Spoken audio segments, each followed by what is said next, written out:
It works out perfectly fine. So I want to welcome everyone for joining us for this live stream with Patrick Sumner. And we also have state-elect Rep. Aaron Coleman with us and activist Susan Stevens. Patrick is going to be doing, I guess, a presentation about the border wars in Kansas. Was it Patrick? I believe you said you got your master's degree in American Studies from KU with an emphasis on political and architectural history. Is that correct? Yes, in cultural geography. Oh, very nice, very nice. So I guess we'll just start out this, presentation. So why was Kansas once like such a hot button national topic? I believe was it around the 1850s? I think when this all started. Right. Up to 1854 was when they passed the Kansas-Nebraska Act in Congress and the Senate. And it was a bill through Senator Stephen Douglas, famous from the Lincoln-Douglas debates.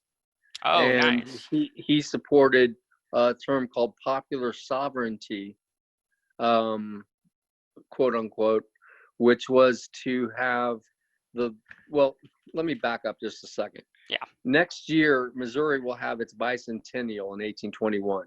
But in 1820, Missouri was led into the Union as a slave state west of the Mississippi. At the same time, Maine was led in as a free state in the North in 1820. That was called the Missouri Compromise. So the Kansas-Nebraska Bill of 1854, allowing for popular sovereignty, was going to allow for the Kansas and Nebraska territories, which covered a lot of ground out west, to be allowed into either as a slave state or a free state according to the popular vote of the citizens of that state or territory at the time. And so Kansas became a really hot topic. It was all in the Eastern newspapers, the New York Herald of Horace Greeley, the New York Times, all these Eastern papers, and all throughout the West, all the local newspapers all carried stories about Kansas.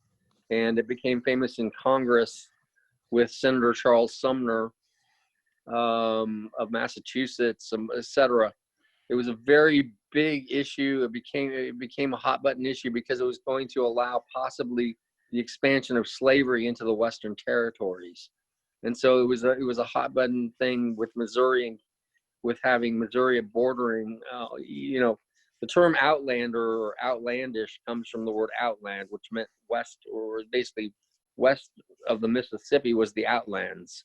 And so the Missourians were very tough, rural, farming people, agricultural based, trading-based economy. And they didn't want to see, they were a slave state. And in 1860, there was 160,000 enslaved people in the state of Missouri, and there was about more than 3,000 enslaved people in Jackson County, Missouri, in 1860. And so it was a big deal to them to maintain slavery on their western border, because otherwise they would have an underground railroad. Yeah, no, that makes sense.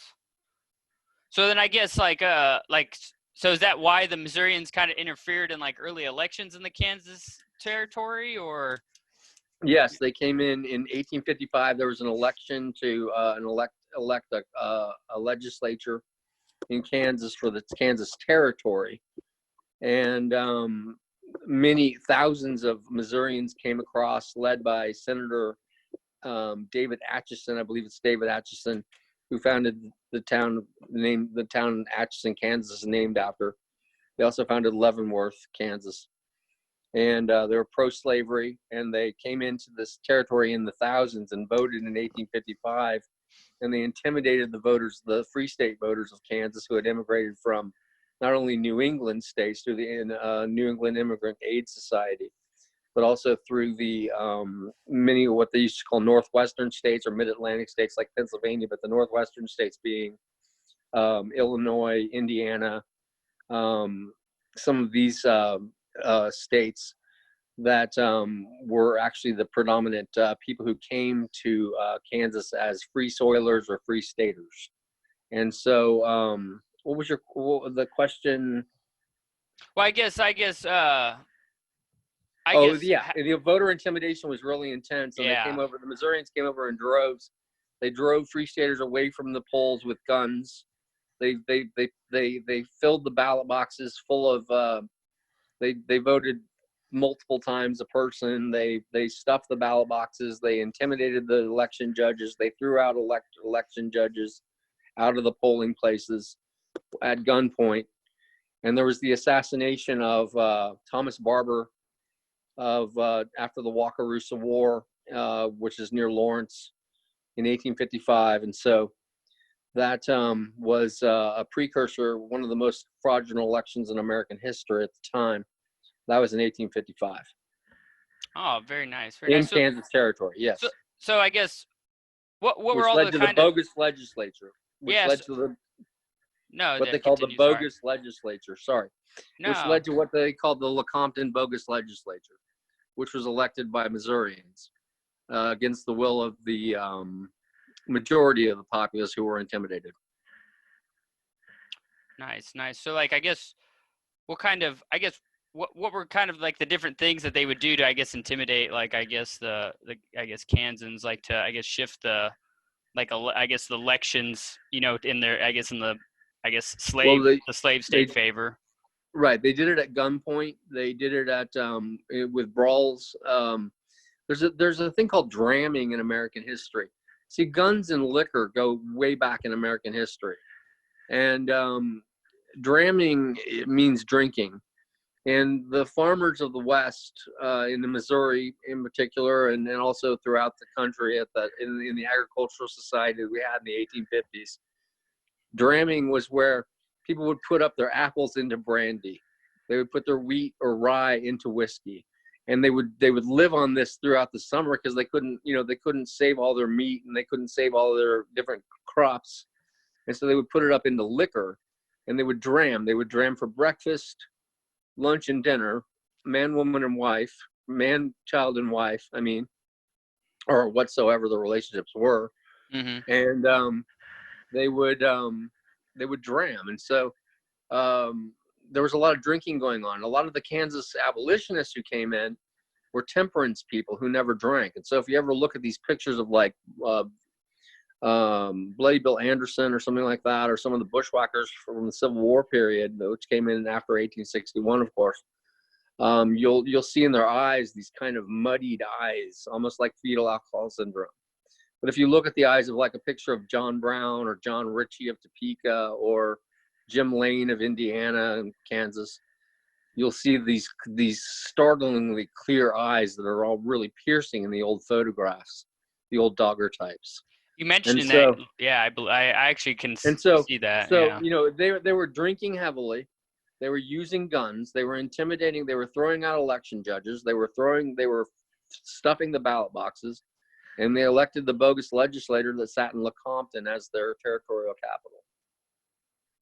Nice. So did they ever, I guess, assassinate political figures, or what kind of stuff did Thomas Barber was the first martyr of Kansas, and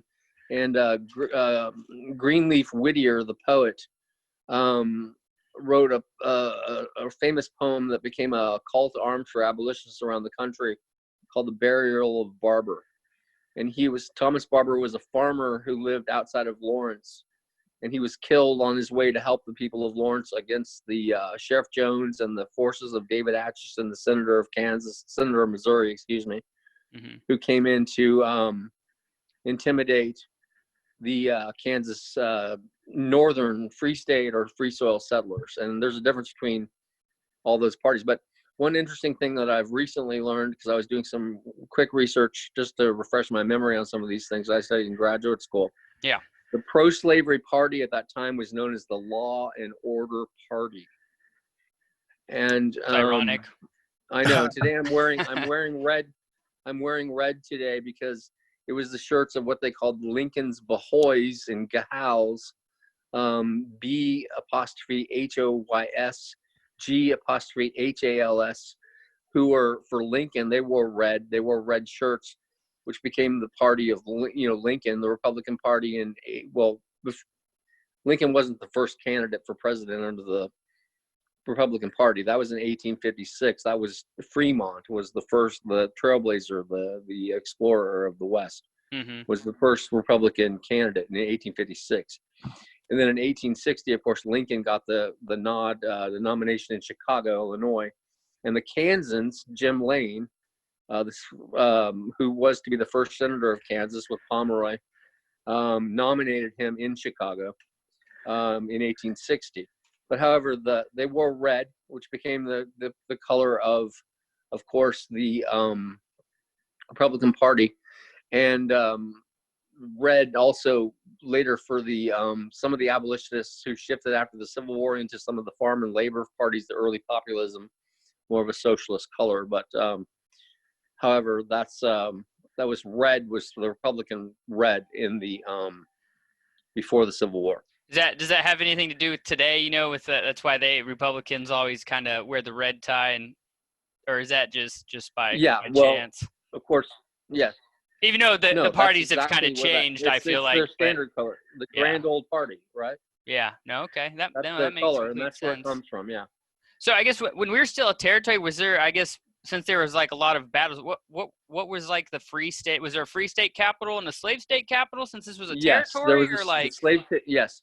The slave state legislature was based in Lecompton, which is kind of on the way to Lawrence from Kansas City, Kansas. From I think Wyandotte. There's a museum there. There is. It's Civil a very War interesting, museum. a very excellent little museum. I've been there, and the Free State Capitol was in Topeka, and there were several. There was a Lecompton Constitutional Convention. There was a Leavenworth Constitutional Convention, a Lecompton, or I already mentioned that, a Topeka Constitutional Convention in 1855, and finally the Wyandotte Constitutional Convention in 1859, which convened in downtown, what is now downtown KCK, which finally led to the ratification into Kansas becoming a state in 1861, January 29th, after the southern states' senators had seceded from the Union and left Congress. Oh. I did not know and so, that. So the Free State capital was in Topeka from the beginning.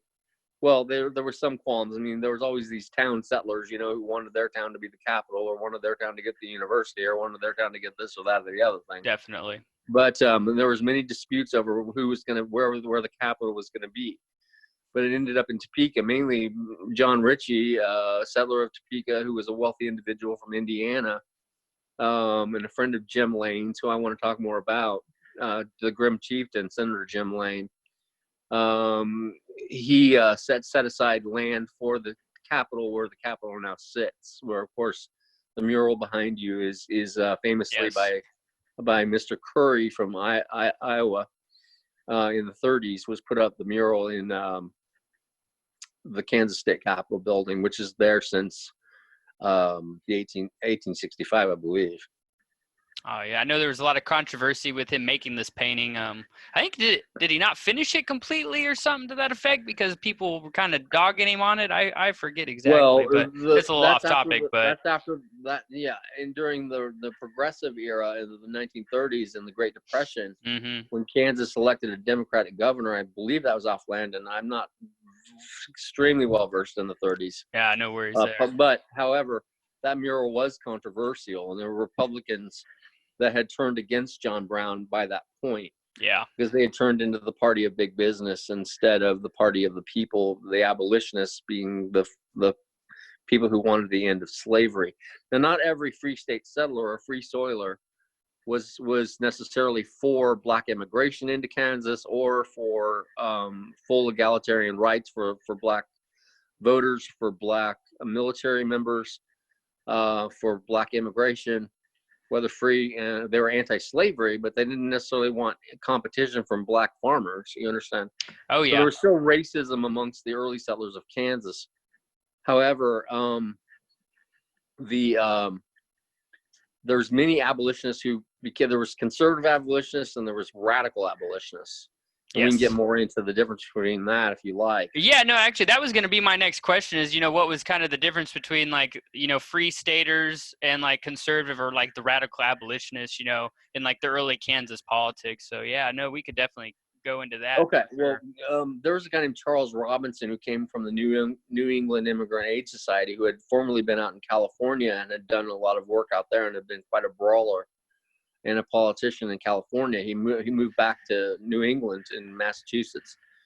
And then Mr. Amos, who was he was an abolitionist of Massachusetts, funded the New England Immigrant Aid Society to come out into Kansas with armed parties of immigrants, and literally in what they called prairie schooners or Conestoga wagons. You could picture an old Western movie, where they're circling the wagons. They actually used those, and we can talk about John Brown and the Underground Railroad a little bit later, where they also used Conestoga wagons. Definitely. This is a typical Western wagon, but they used wagon trains that were fully armed to come to Kansas with what they call Beecher Bibles, which was from Reverend Henry Beecher, and from New York City, who spoke at the Plymouth pulpit. And he provided Beecher's Bibles, which you can see John Brown holding one. A Beecher's Bible is a rifle, a mass-produced repeating rifle, not a single-shot rifle, that kind of thing. And so Charles Robinson was one of these founders of Quindaro Township, of Lawrence, of Topeka, but he became the chieftain of the conservative wing of the abolitionists, who were for gradualism and didn't necessarily want the conflagration of the Civil War. And the radicals were led by Jim Lane, who originally had come to Kansas in 1855 from Indiana after having voted for the Kansas-Nebraska Act. It kind of led to his demise in Indiana. It was unpopular. And he came to Kansas, and he was for the Black Law in the Topeka Constitutional Convention of 1855, where the Black Law was against Black immigration. But once he realized that the popular way was going towards the mass popular vote was going towards abolitionism, he became the most radical abolitionist of all, and ended up in Congress and of course nominated, like I said before, helped nominate Lincoln in 1860, and became a senator after Kansas became a state, and became one of the leading factors in radical abolitionism in Congress. Of course, his speeches in Congress are still preserved in the annals of the Congress of the United States, and I've read many of his speeches. Because there's not that many printed. Well, there was a lot of newspapers back then. There's many great newspapers. The Herald of Freedom from Lawrence was a conservative newspaper. The Topeka Daily. There's several papers in Topeka, but the radicals really were centered in Topeka with John Ritchie, and Jim Lane lived in Lawrence, but so there was the larger town at the time, Lawrence, Kansas, and it was, of course, attacked later by Quantrell during the Civil War. Yes, so it was known as a hotbed of abolitionism. But the conservatives and the radicals faced off there. But Topeka was mainly more of a radical faction. The whole organization of Topeka, except for Cyrus K. Holliday, the founder of the Burlington, or the Atchison, Topeka, and Santa Fe Railroad, which is now Burlington Northern Santa Fe, BNSF. Mm-hmm. Cyrus K. Holliday, there's a street named for him in Kansas City, Kansas, and he was a Democrat, and the Democrats had Southern leaning or pro-slavery leaning policies. There was also two Masonic lodges in Topeka, one being anti-slavery and one being pro-slavery, so it gets pretty deep. Oh, definitely. Well, it makes me proud to be originally from Topeka, as you keep mentioning it, being the abolitionist. Oh, yeah. I won't lie, I feel like it's kind of changed since then a lot. But I'm just looking them up in the electoral map to see how they voted in this last election. Does anybody know, did Topeka go red or mostly? Well, I think Shawnee County, I think, is a red county, but I think Douglas and Wyandotte being the only truly Democratic counties in Kansas, for the most part, in terms of the mass population.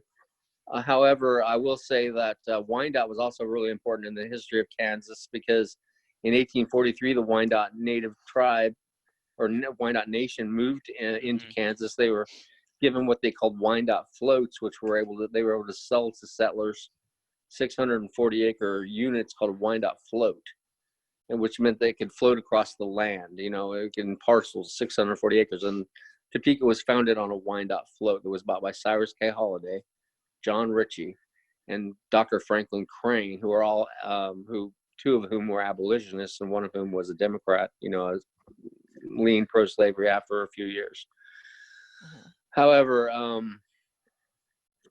Kansas, became a Republican state because of its moral. I mean, there were Christians and Jews and spiritualists and free thinkers and many other founders of Kansas, from Topeka and Lawrence and Leavenworth, which we'll get into also, I think, in one of your questions. Yeah. But the it was the temperance people, the anti-drinking people, drinking alcohol, were typically pro women's rights to vote, were anti-slavery and abolitionist.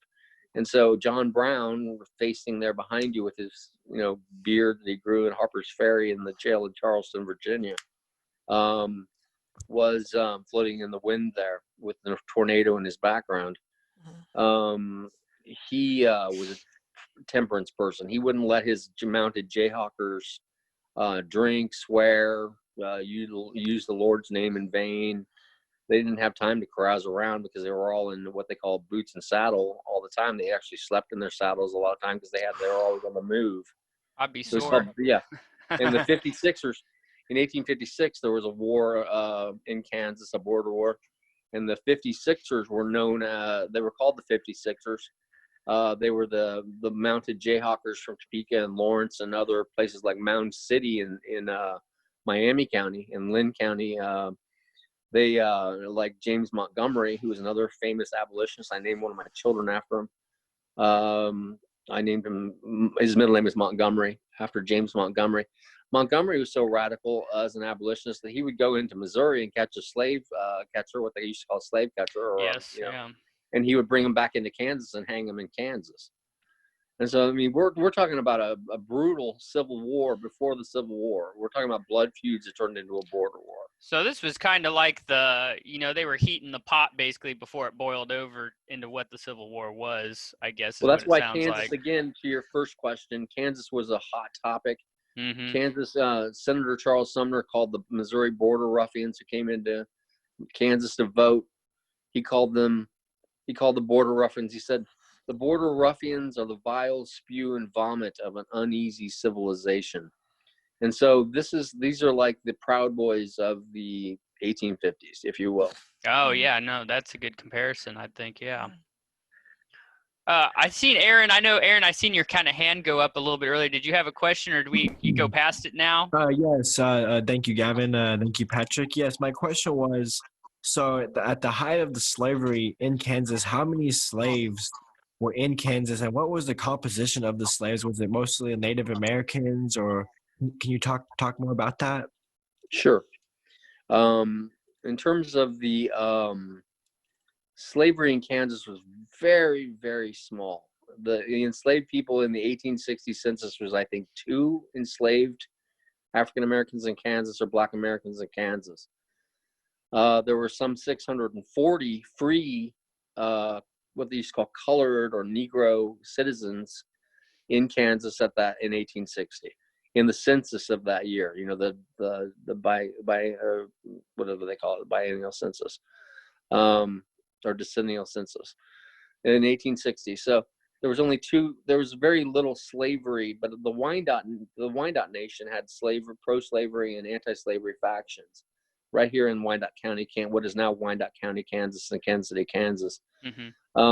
The pro-slavery being the smaller minority, and the anti-slavery with the Armstrong family, the Quindaro, Abelard Guthrie of Quindaro Township, and the Armstrongs. If anybody knows about Kansas City, Kansas, they'll know about the street called Armstrong, which is downtown, and the Armstrong Sumner neighborhood. Sumner High School being named after Senator Charles Sumner, the famous Kansas abolitionist who was beaten in the halls of the Senate, or in the Senate chamber. Is that the one with the picture of him getting beat with the cane? Yes, that was who got beat with the cane by Preston Brooks, a South Carolina member of the House of Representatives. Oh, very nice. Well, not nice, but yeah, definitely. Well, nice that I can answer that question. Yeah, exactly. You know, not getting beat with the K nice. Yeah, no, for sure. No, but that was that. No, but Charles Sumner was also a martyr of. He didn't die from that, but he was also a martyr, just like John Brown. He was very famous, and having been caned, that was another part of the fulcrum that led to what you see behind you, the spinning clouds of the west turning into a Kansas tornado. The south versus the north, going to from the east to the west, right here on the Kansas border with Missouri. And then it bled down into the Indian Territory, which is now Oklahoma. And I could talk more about the Civil War in Oklahoma, which was another blood feud into a border war, because that all ties back into the Trail of Tears, and that goes into the Civil War as well, because battles were fought there with Indian troopers who were founded by Kansas abolitionists as their officer corps. Yeah, very nice. I know before you kind of mentioned, I think the Leavenworth Paradox, which I know that was something you kind of made up. It's kind of hard to find online. What could you expand on what that is? Yes, the Leavenworth Paradox is just my own terminology for. Leavenworth was founded by pro-slavery Missouri immigrants in 1854 and 1855. But by 1860, 1861, it had become almost an entirely abolitionist city. And it was listed as had a population of 5,000 in 1860. So it was the largest city in Kansas at that time. The only city in Kansas that had a telegraphic or a telegraphic mode of communication at the time it came into statehood in 1861. And so going from a pro-slavery town, the Leavenworth Paradox being kind of symbolized by a place called the Planter's House, which I think there are historic markers. It's no longer there, of course, but there are historic markers near the river for the Planter's House. The Planter's House had an entrance on one side for pro-slavery settlers, an entrance on the other side for anti-slavery settlers, and they had anti-slavery barroom and a pro-slavery barroom. Although many of the anti-slavery people were temperance, but some drank, just because it was part of American heritage to drink. And sorry, I think I don't think that was my phone. That was me. Sorry, I'll nevertheless, turn that down, that's okay. And so the Leavenworth Paradox, by the time it came to the Civil War, the anti-slavery or abolitionist contingent of Leavenworth, Kansas, which had been originally a pro-slavery city, which a very strong border ruffian town, bushwhacker town. The Planter's House being emblematic of what I call the Leavenworth Paradox. The paradox being the difference between how it switched in 5 years from an entirely pro-slavery city to an abolitionist city, was led by a man named Daniel Reed Anthony, who was the brother of Susan B. Anthony. And that's a true story. And he's buried in Leavenworth, and you can go see he's buried in the big cemetery up there. But Daniel Anthony then went on in the Civil War, but he was the mayor of Leavenworth, and when he was a colonel in Jennison's Jayhawkers, the 7th Kansas Cavalry, and he was still the mayor of Leavenworth, and he put black troopers in charge of the city police force. For instance, this is what I call the Leavenworth Paradox. Nice. You kind of talking about this a little slightly off topic, but on Netflix, and actually it's on AMC, there's a show called Hell on Wheels, and it's about them building the International Continental Railroad or whatever. And a lot of what you're saying is man, because I just finished watching a lot of what you're saying, I thought did a good job at depicting like how much everyone drank.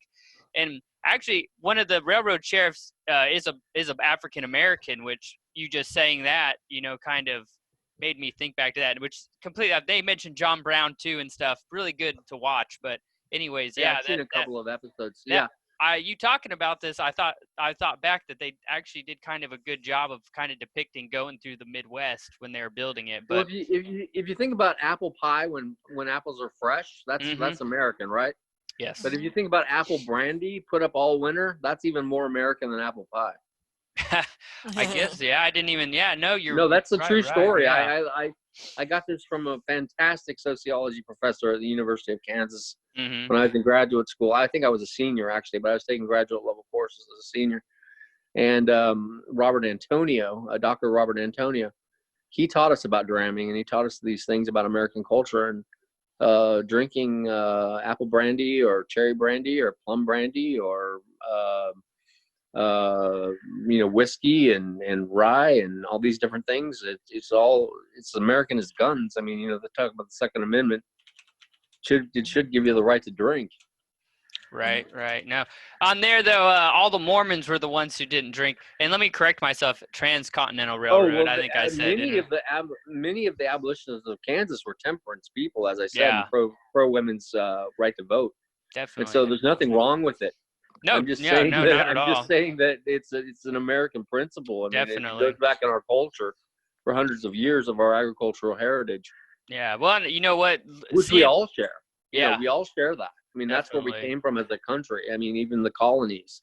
And whether you're black, brown, white, or any other kind of immigrant culture, whether you're mestizo American or Afro-Caribbean culture or from Europe or wherever you're from or Native American, drinking became a major part of our culture.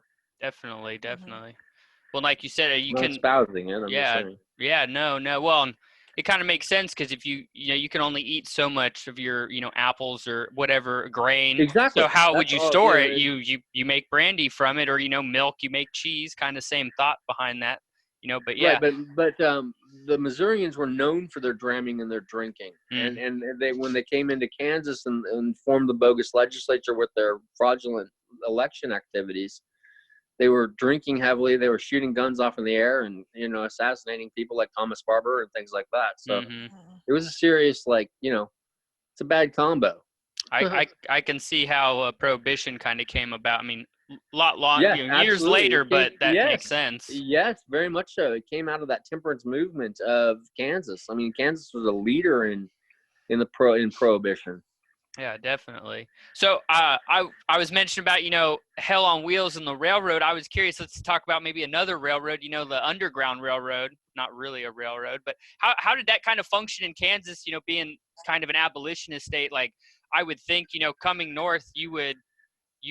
Oh man, I'm getting called. Hold on. Sorry about that.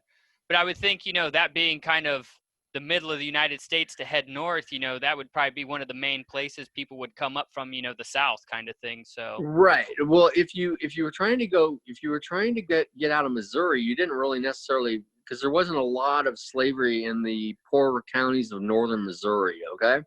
It was along the Missouri River basin where they grew hemp and they grew, they had larger farm holdings. The Missouri River Valley is which is central to the state of Missouri, to the Mississippi in St. Louis. It is where the main bulk of slavery was in the state of Missouri. And so you didn't go to Iowa north, you went west to Kansas. That's why I wrote a piece called West to Freedom. Which means instead of going north, if you were enslaved in Missouri, you tried to get into Kansas, and if you were coming from Oklahoma, you tried to get into Kansas. So, because there was slavery amongst the Cherokee, the 5 civilized tribes, the Cherokees, Chickasaws, Choctaws, Creeks, and Seminoles, as well. But many of them were abolitionists as well. So there was also intertribal strife amongst the those 5 tribes I just mentioned, as well as the Osage, Delaware, and others. The Delaware, and then I wanted to mention Johnson County, Kansas. The Shawnees were pro-slavery and were under the influence of Reverend Johnson, of which the county is named, at the Shawnee Mission, the actual Shawnee Mission Manual Labor School. And the Shawnees were pro-slavery, and the Wyandottes were mainly anti-slavery. So Wyandotte has a lot to be proud of there. No, definitely. And the Underground Railroad was very active in Kansas. It came through Mound City. It came through Lawrence, Topeka. John Brown in 1859 took a bunch of his followers, his mounted Jayhawkers, into Vernon County, Missouri, which is 3 counties down from Jackson on the Missouri side. And they freed 11, I believe, helped free. I mean, because there's a book called I Freed Myself, which is a really good book. And it's about how people had their own agency in the freeing of themselves. But this man named Jim Daniels had come over to John Brown's people and said, "We want to escape." And so they went into these farmsteads and they killed these slave owners and helped these people escape. And they took them in Conestoga wagons all the way to Ontario, Canada, through Topeka, from Vernon County, through Garnett, Mound City, Garnett, into Lawrence, Topeka, up through Horton, all the way to Nebraska City, and through Iowa, across to Illinois. And then Pinkerton helped John Brown, Alan Pinkerton of the Pinkerton Detective Agency, helped fund them to get into Ontario, which is across, of course, from Detroit. And so, but that was in Chicago, where Alan Pinkerton helped them refuel their horses and buy new horses and that kind of, buy food and that kind of thing. But there was a battle called the Battle of the Spurs in Horton, Kansas. I think it's Horton. It's north of Topeka. Yeah, I believe you're correct. Yeah, okay, yeah. I just want to make sure I was saying that right. But many of the Jayhawkers heard that John Brown was having trouble in Horton. They were holed up there with these people who were escaping from Vernon County. And there was a baby who was born on that trip, and they named him John Brown Daniels. And the ones who made it all the way to Ontario eventually. But the Battle of the Spurs was because once his followers from Topeka, like John Ritchie and the Congregationalist Church, from the Congregationalist Church there, rode up there to Horton to help him out. They were still outnumbered by the bushwhackers or the border ruffians at that time in Horton in the Battle of the Spurs. But when John Brown went across that creek in his wagon, they all looked at him and they were so scared they all turned on their heels and ran, and they hit their spurs, and that's why it's called the Battle of the Spurs. Oh, that's good to know. That's a true story. Yeah, no. I was not to get stray away from, I guess, Kansas necessarily, but because yesterday was John Brown's Martyrdom Day. Right. That was originally what we were trying to do, but it just didn't work out. No big deal there. But I was curious, what was kind of the turning point for John Brown to move, because, I mean, he's originally from Kansas, right? And then what No, made him, he's originally. well, I mean, I guess he's like the Kansas. I mean, was he in Kansas, right? Like, Yes, he was in Kansas. So what John Brown's from Connecticut. I got you. And he moved out here. He settled in New York. Yeah. Near Lake Placid, and helped settle a black farming economy community there. Okay. Of people freeing freed slaves, freed enslaved people in Lake Placid, New York. And then he came out to Kansas in 1855 and moved to Osawatomie. Okay. And Osawatomie, Kansas. And there's another guy there named Osawatomie Brown who owned a tavern. And he's not to be confused with Old John Brown or Captain John Brown, who went on to Harper's Ferry. But after John Brown did live in Kansas for about 4 years or 5 years, 4.5 years, before he went on. After the incident I told you about, where they went to Vernon County and helped free Jim Daniels and his family and his other people on his farms, they were enslaved there. John Brown went on into Harper's Ferry, and then of course that was a failed attempt at a slave rebellion, and he was hung as a martyr. And there were several of his followers that were hung there too, and they're lesser known. But I know I've read some correspondence from a West Virginia Historical Society archive, and John Brown's followers, one of whom was known as Captain Whipple or Colonel Whipple in Kansas, wrote to John Ritchie of Topeka, who I'd mentioned before. And he said, in these letters between them, I read the correspondence, it said, John Ritchie said, "You heard what I said to John Brown about," and then that's all he said. It's like, well, for me as a researcher or a historian, I'm thinking he probably was suggesting to John Brown that he stay in Kansas and fight the anti-slavery war and the Underground Railroad right there in Kansas. But John Brown had bigger ambitions, because he had written a constitution to replace the American Constitution with free blacks in Ontario, Canada, prior to the Harper's Ferry. So he had higher ambitions than just the Civil War in Kansas or the border war in Kansas.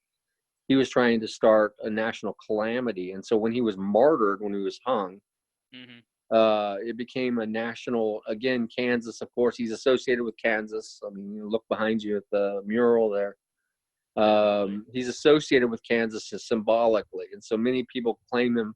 Kansans of a right mind or Kansans of a free state mentality will claim John Brown, yes. I got you. No, that makes sense. Was there like an event like that happened to make him leave Kansas, or was it just kind of like he was like, I need to? No, he was dead set on determined to start, because see, Harper's Ferry had a federal arsenal. Yes. And that's where they took over. They're trying to take over the arms to arm the blacks in what was then Virginia, and I call it Charlestown because that's what it was then known as. It's now known as Charleston. Okay. But it was then called. It was two words. It was Charlestown, Virginia, which is now Charleston, West Virginia, because after Virginia seceded from the Union in 1861 to form in the Confederacy with Richmond, their capital, the West Virginia, I think it's like 36 counties or something like that of Virginia in the West, in the mountain regions. They seceded from the state of Virginia and became part of the Union. That's why West Virginia is a state and is also a free state, because they seceded from the South. Oh, I didn't realize that. I thought everyone just kind of succeeded from the North. You know what I mean? During that. No, the West Virginia seceded from Virginia and became part of the Union. Nice. And it's one of the most suffering. It's one of the most suffering areas, isn't it? Like West Virginia. West Virginia is very, very high poverty. A lot of people on welfare there that are Caucasian or white. Yes. Yeah. Oh, man. And a lot of most people on federal welfare assistance are Caucasian or white. The whole myth of the black, what do you call it? The Cadillac pulling up. What do they call that? But anyway, that's a Ronald Reagan mythology of welfare. Still to this day, welfare the majority queens of people or whatever, what they call them. Queen, the welfare queen. That was a Reagan era quote from Reagan. Yeah. It was part of his propaganda to demonize welfare state. Now, let me tell you one thing about welfare real quick, even though because we'll just bring it down to Kansas City, Kansas. Definitely. People who get SSI, which is Social Security disability, they get about $778 a month. If they're in public housing, they might spend about $250 to $300 on their housing and their utilities, and they'll spend every single dime they have in the local economy with their entire rest of their income. Yeah. And so you think rich people in the trickle-down economy or trickle-down theory, you think these people, these billionaires and millionaires who are getting these tax breaks spend every dollar of their income every month in the local economy? No. Poor people do. Yeah. But nevertheless, I'm talking about the Civil War, hopefully. But sorry. Kind of an aside. Sorry. No. You're right. Well, then I guess I'm curious. Like, when in Kansas, I guess when did they? What was kind of like the shift in Kansas with like the Republican Party then? Because it seems like they were all a bunch of abolitionists, and then now, I would say it's kind of strayed. You know what I mean?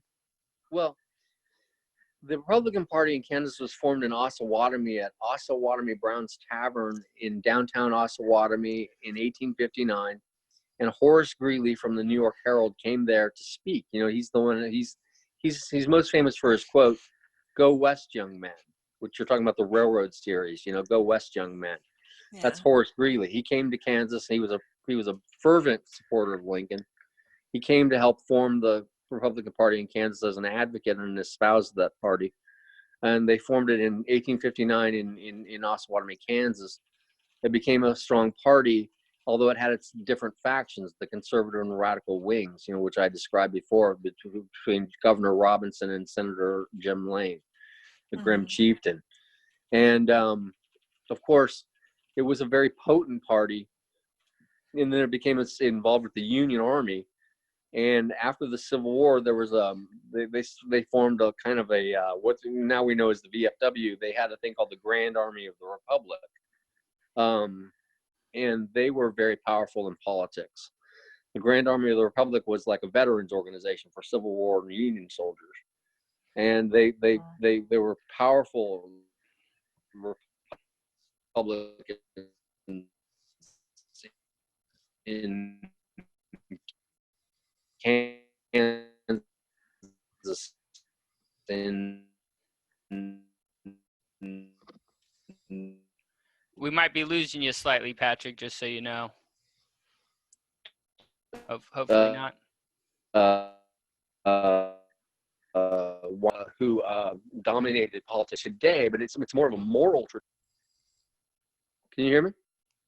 Yeah, could you maybe I don't know if you could you repeat the last, like, I don't know if was that like the last, we missed like 5 seconds. You kind of glitched there for a second. Okay, no problem. I think we glitched, but the thing is that the Grand Army of the Republic, which was like the VFW of the Civil War era for the Union, yes, and the Republican Party were aligned, and the Old Settlers was another organization of original settlers who were abolitionists in Kansas. They were Republicans.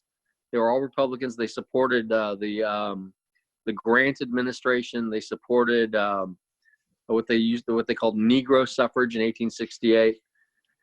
They supported women's rights to some degree in Kansas.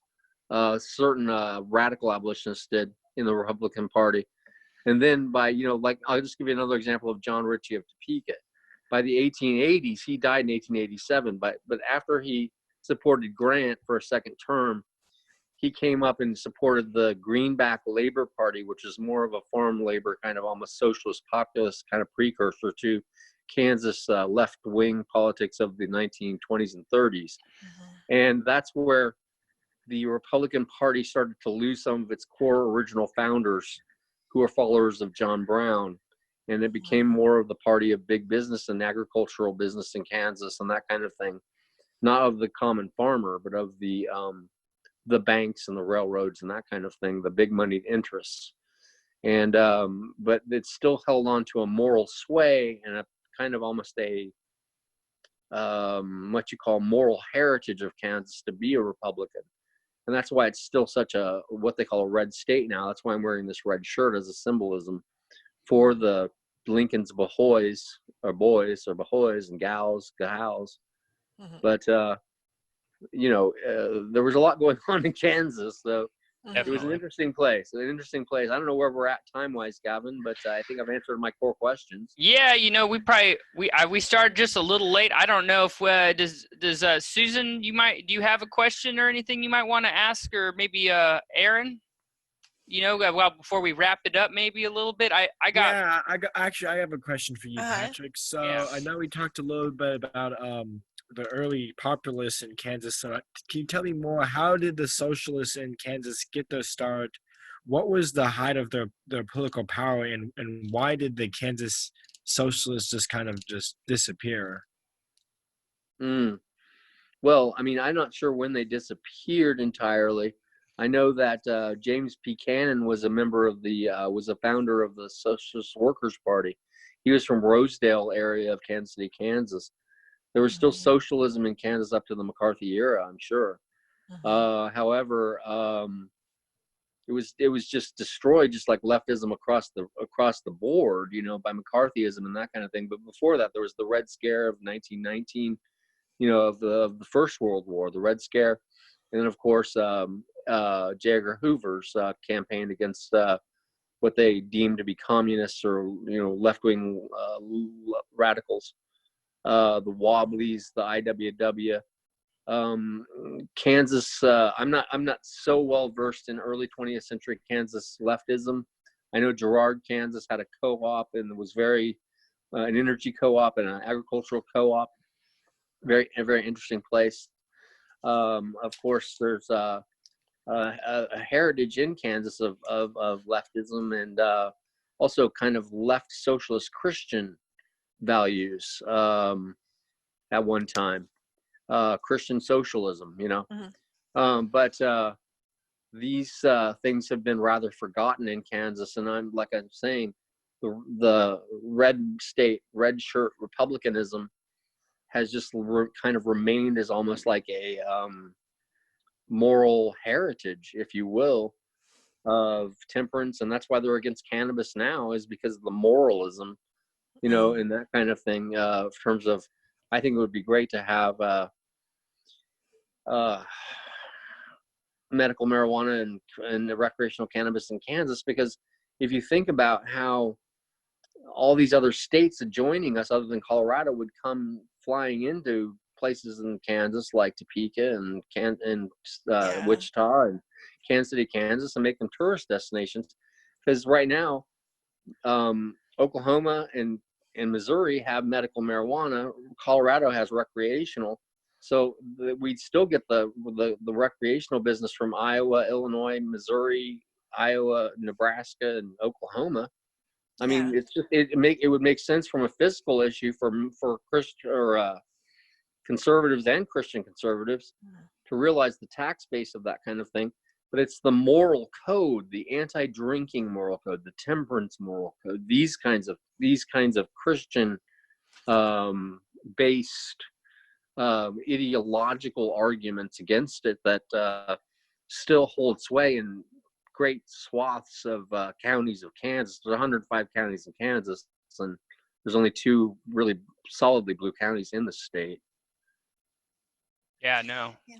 Well, and I know my question was kind of, because what the, what we're working on, Gavin, with our group is kind of, well, and you're part of it too, Pat, or you're part of the messaging thing for that, Patrick, but like how I guess we're talking about wanting to unite Kansans and basically find a way to kind of approach people all over Kansas with our common interests of, getting Kansans, whatever their political philosophy, on board with like restorative justice, prairie restoration, and health. Right. Well, they Yeah. Medicaid expansion. They need to they need Medicaid expansion. I mean, that's a free gift from the federal government. If it hadn't have been for Brownback's policies, Kansas would have gotten $1 billion back in 2012 for Medicaid expansion, which would help Kansans of all calibers, and help small rural hospitals. Yes. It helped western counties as well as the poor of eastern Kansas and Kansas City, Kansas, and Topeka and Sedgwick and Wichita. It doesn't just help the poor people; it helps the rural hospitals. It helps the people in struggling small towns. Yeah. This is the common ground that people need to find in Kansas. I'm really from Kansas City, Missouri. I live in Kansas now, and I'm proud to be a Kansas voter. But however, I'm from a big liberal city, and now I live in Western Wyandotte. But I know I'm well versed in Kansas history, and so I'm just making these arguments based on a historical nod to the past. Really, the high moral ground for Kansans would be to come around and support each other, and support the common people with domestic tranquility and the common welfare, the general welfare. In the preamble to the American Constitution. Yes. Totally can agree with that. I feel like it's just finding the common ground, because it's always the us versus them, and it's not. I don't believe that. I don't believe in that. I've talked to many. I used to raise money for the homeless. Yeah. On an active, as a professional. I ran a homeless facility in Kansas City, Kansas, for people in homelessness. Yeah. And I spoke to many faith-based audiences. I spoke to the Chamber of Commerce. I spoke to many conservative audiences, and I made these same arguments because it's cheaper to give somebody housing than it is to send them to ERs. It's called a cost-benefit analysis. Definitely. And to send them to jail, and to send them through the prison system, and to send them through the constant chain of emergency usage of expensive medical, instead of just giving them Medicaid and helping people find housing. So this is a common cry, and I think that could be revived. I'm certainly not going to be the standard bearer of it. I'm just here to give a history lesson. Really. Oh no, definitely, yeah. No, we've kind of veered off a little bit, from like the Kansas, but I feel like it all kind of, history kind of, intertwines with, where we're at right now. Right. So, yeah. I guess with that, really, we're kind of, at the top of the hour, and I don't want to keep you much longer. I'm sure you could talk at length. Well, my cat's trying to break into my room here, so I think it's time to go. Yeah, no, for sure. Well, hey, I appreciate you being on here, Patrick. Maybe here in the future, when maybe something comes up, maybe we'll have you on again. That'd be great. For sure, and I appreciate Aaron being on here and Susan as well. Yeah, would you like to end with anything, Patrick? Yeah, no, definitely. Well, I just want to thank everyone, and thank you, Gavin, for hosting me. I know this is for Wind Up Progressive Forum and for Kansas Progressive Forum, and I'm all about that. I support that. I just want to say that me and many of my colleagues from the University of Kansas who are college-educated liberal wackos, and commies and that kind of thing, we know what we're talking about. I mean, this is a society that needs change, and my 16-year-old keeps hope alive here at my house by telling us there's more poor people than there are rich people. So, and it's only gotten worse with the pandemic. We'll all win out in the end. Okay. Definitely. Well, hey, I hope you all have a good night, and I appreciate everyone who's watching for tuning in. And I will be posting this on YouTube, so anyone who missed it, we can share it, and they can kind of get a little history lesson about Kansas. So, absolutely. Thank you, Gavin, for having me. Thank you, Patrick, for your history lesson. Yeah, definitely. Well, hey, you guys have a good night. Oh, what's up, Susan? Oh, just thank you, Patrick. Yeah. Thank you, Gavin. Yeah. Yep. Hey, you guys all have a good night. I appreciate it.